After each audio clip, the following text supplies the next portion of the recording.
Hello everyone, welcome back to Literature Reads 6. Today we are going to do part of a very important text by Thomas More. It's called Utopia. So as I said कि हम एक part करने वाले हैं, तो हम part जो करने वाले हैं उसका नाम है Of Their Slaves and Of Their Marriages. Alright, so Utopia has 2 books. ये जो पार्ट है ये सेकेंड बुक में तो जब भी हम कुछ स्टार्ट करते हैं ना, स्पेशली इंग्लिश लिटरेचर में, तो उस चीज़ का हमें टाइटल का मतलब पता होना चाहिए. तो यहाँ पे it is utopia. Now what is utopia? So utopia is a place, और you can say it is a state वहाँ जहाँ पे everything is perfect. Okay, and this perfection, because of course कोई भी चीज़ परफेक्ट नहीं हो सकती है, तो हम ये मानते हैं कि this exist only in imagination. Also when ever you read any work you must know about the background, क्योंकि किसी भी वर्क का बैकग्राउंड से बहुत अच्छा रिलेशनशिप होता है. क्योंकि जो भी हो रहा है मैं उसी के बारे में तो लिखूंगी ना, तो बैकग्राउंड अगर आपको पता चलेगा तो क्रोनोलॉजी बनाने में ईजी होगा, specially if you are going to appear for your NET JRF exam. So this has been written during the age of revival, जिसे हम पोस्ट चौसेरियन पीरियड भी कहते हैं. जॉफ्री चौसर की कब डेथ हुई थी? 1400 में. तो 1400 के बाद जो टाइम होता है 1400 to 1550 is known as the age of revival, and this work was published in 1516. It's not at all difficult, बहुत ही easy है, बस कुछ statements हैं उन्हें समझना है, that is all. इसमें एक कैरेक्टर है जिसका नाम है रफेल हाइथलोडे. ठीक है, तो ये एक बहुत ही वाइज सा पुराना सा आदमी है, हु इज़ फ्रॉम पोर्टुगल. और ये बहुत ही एक्सपीरियंसड है क्योंकि ये जगह जगह जाता है और इसने बहुत सारी चीज़ें देख रखी हैं पूरी दुनिया में, ये घूम चुका है. ठीक है, तो ये रफेल पर्सन टॉमस मोर और पीटर गाइल्स को मिलता है एंटवर्प में. ओके, और ये रफेल जो है ये इन दो आदमियों को, टॉमस मोर और पीटर गाइल्स को, बताता है उस जगह के बारे में जहाँ पे वो गया था. The name of the place is utopia, जहाँ पे वो 5 साल के लिए रहा है. और he has found this place to be a perfectly govern society. अच्छा, तो ये थोड़ा सा बैकग्राउंड था. अब हम इसमें देखेंगे कि रफेल ने बोला क्या है. So we'll begin with what he has said about slaves and slavery. तो जो सबसे पहला पॉइंट है जो रफेल हाइथलोडे बताते हैं, okay, also this particular person he is just fictional, he does not exist. Okay, continuing, so he says कि Utopia turns crime heinous offences into productivity. अगर वहाँ पे किसी ने भी कुछ गलत काम करा है, कोई भी ऑफेंसिव वर्क करा है, तो उसे पनिश करने की जगह हम लोग उस आदमी को प्रोडक्टिव वर्क में लगवाते हैं. मतलब हम उससे काम करवाने लगते हैं एज एज पनिशमेंट, रैदर उसको मार देने के या उसको किसी तरह से उसे ख़त्म कर देने, उसे एग्जीक्यूट करने की बजाय हम उसे प्रोडक्टिव बनाते हैं. Okay, next point, that Utopia buys criminals of other lands to keep them as labour in bondage. तो यूटोपिया जो शहर है ना, वहाँ पे जो क्रिमिनल्स हैं वो अलग अलग जगह के क्रिमिनल्स को यूटोपिया वाले ख़रीद लेते हैं ताकि वो उनसे लेबर करवा सकें. And these criminals, they're free to leave, they're free to go, but they never do so. अब ये जो क्रिमिनल्स हैं ये ऐसा क्यों नहीं करते हैं? क्योंकि वो अगर कहीं और जाएंगे तो लोग उनसे नफ़रत करेंगे, उन्हें मार देंगे.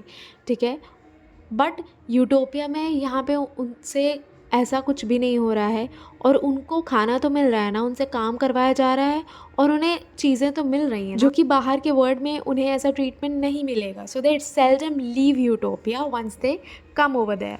तो ये बात तो हो गई कि जो बाहर से स्लेव्स ख़रीदे जाते हैं या क्रिमिनल्स को यूटोपिया वाले ख़रीदते हैं, ये उनकी बात हो गई.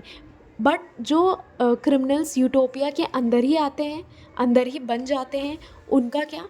तो इनको बहुत ही हार्शली ट्रीट किया जाता है. क्यों? But why are they treated harshly और why are they made to work the hardest? तो ऐसा माना जाता है कि आप इतने अच्छे एनवायरनमेंट में आप रह रहे हो, आप यूटोपियन सोसाइटी में रह रहे हो, और उसके बाद भी आप ऐसे क्रिमिनल बन रहे हो. So even though you are raised up, despite being raised up in such a virtuous environment, if you turn to be a criminal, so you will be treated more harshly, right? So these were the main pointers about slaves and slavery. Now we'll move on about marriage.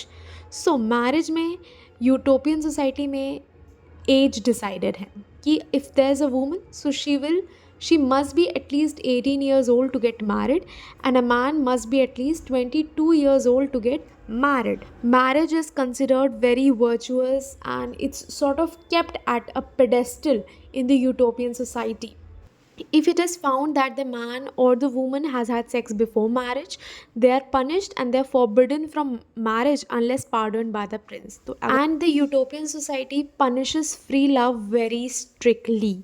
Now there is this one custom that Raphael Hartlode finds foolish in the utopian society. So what is that custom? It is that the prospective husband and wives, yani jinki, they are about to get married, those men and women, they meet their potential spouses, okay, whoever they are going to marry to.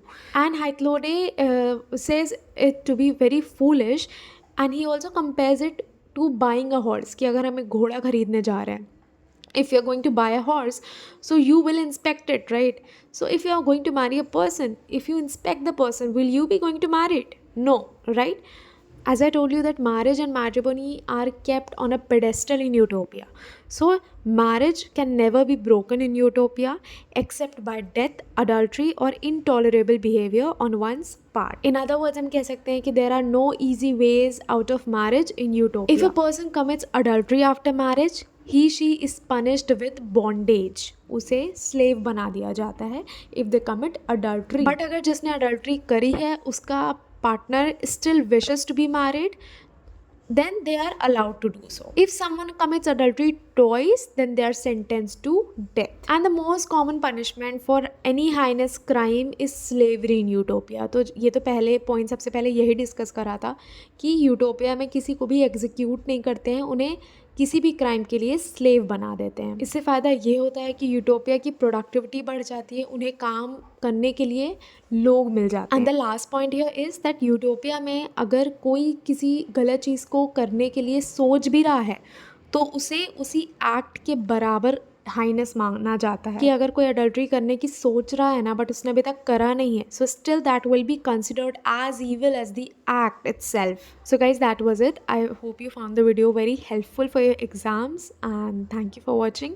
Please comment any of your suggestions that you have and let me know मुझे किस नए topic पे अपना video बनाना चाहिए अगला. End of course like, share and subscribe the channel if you haven't already.